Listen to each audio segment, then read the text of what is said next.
বৃষ্টির দিনে সকাল সকাল খিচুড়ি খেতে কার না ভালো লাগে বন্ধুরা। আজকে সকালে ঘুম থেকে উঠেই দেখি বৃষ্টি পড়ছে, তাই আমিও দেরি না করে শুরু করে দিলাম খিচুড়ির আয়োজন। এখানে আমি মসুরের ডাল আর মুগের ডাল, দুই পদের ডাল ঘরে ছিল, তাই দুই পদের ডালই সিদ্ধর জন্য বসায় দিলাম।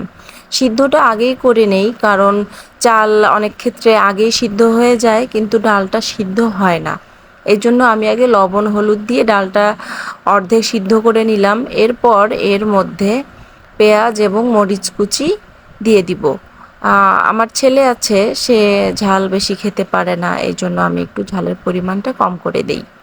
এখন আমি পেঁয়াজ মরিচ ডালে দিয়ে দিলাম। এবার আদা রসুন বেটে নিব।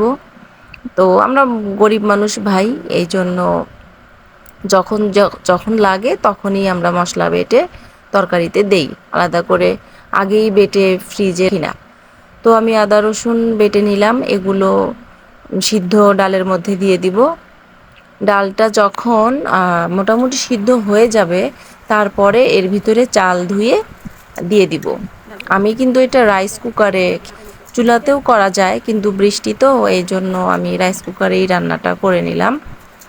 তো আমি এখন চাল দিয়ে পরিমাণ মতো পানি যতটুকু লাগে সেই পরিমাণ অনুযায়ী খিচুড়িটাতে পানি দিয়ে দিব। একটু নাড়াচাড়া করে নিয়ে পানিটা ওই গরম পানি দিয়ে দিবেন, তাহলে ভালো হয়। হ্যাঁ, এই তো খিচুড়ি মোটামুটি আমার শেষের পথে। এই তো খিচুড়ি রেডি হয়ে গেছে।